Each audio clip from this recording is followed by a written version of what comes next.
How to connect Uniswap to Trust Wallet.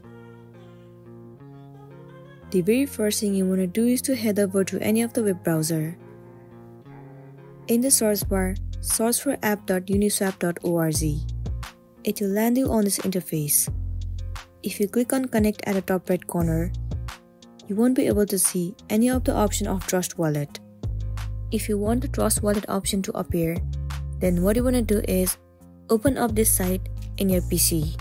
In the PC, if you click on Connect, the Trust Wallet option will appear here. All you want to do is click on it and connect it. The next thing you want to do is launch the Trust Wallet application on your device. Enter your login credentials and then sign in to your specific account. Once you have been signed in, at the bottom right corner, click on Browser. Here in the source bar, you need to search for Uniswap. It will open up the web browser. Click on the very first site and then click on Launch App.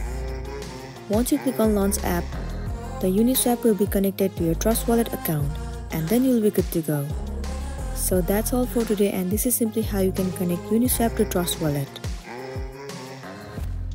Make sure to smash the like button and consider subscribing if you find this video helpful.